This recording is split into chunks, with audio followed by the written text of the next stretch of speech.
Saya hanya mau berikan masukan saja buat BNN dan pemerintah Indonesia untuk menanggulangi narkoba di Indonesia.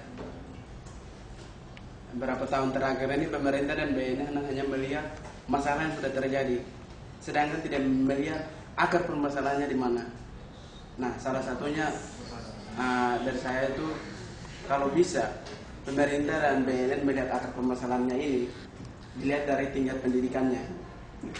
Dilihat dari tingkat pendidikannya itu, pemerintah jangan hanya uang itu jangan hanya korupsi untuk kepentingan yang pihak tertentu, sedangkan untuk kesejahteraan masyarakatnya tidak dipikirkan. Contohnya, kita mau menanggulangi narkoba di Indonesia dengan melakukan cara-cara seperti ini. Jadi orang itu kalau sudah terdidik, pemerintah itu jangan hanya mengeluarkan uang untuk hal-hal yang tidak penting atau memakan uang negara itu dengan tidak bagaimana ya, untuk kepentingan pribadi saja sampai memperkayakan diri sendiri. Coba pemerintah berpikir dan BNN untuk bagaimana menyelesaikan masalah ini. Sepertinya contohnya mensekolahkan orang, mendidik orang untuk bisa lebih tahu tentang narkoba, berbahaya narkoba itu bagaimana.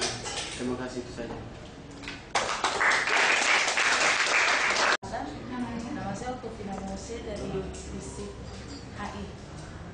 Oke, jadi saya memberi masukan pada Bapak, bisa tidak BNN pada tahun 2015 nanti Indonesia itu sudah benar-benar turun tingkat penyalahgunaan narkoba ini.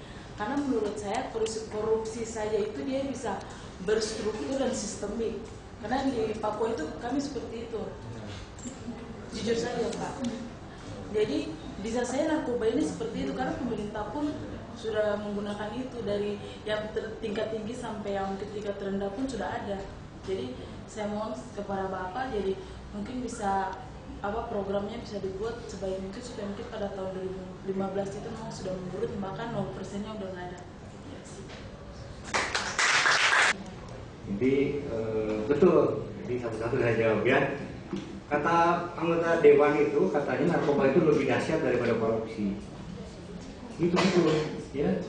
Kenapa? Karena kalau narkoba itu yang diserangkan itu saraf tadi, ya, saraf otak. Kalau otak yang sudah tidak bisa dipakai lagi, menjadi apa orang itu, gitu ya.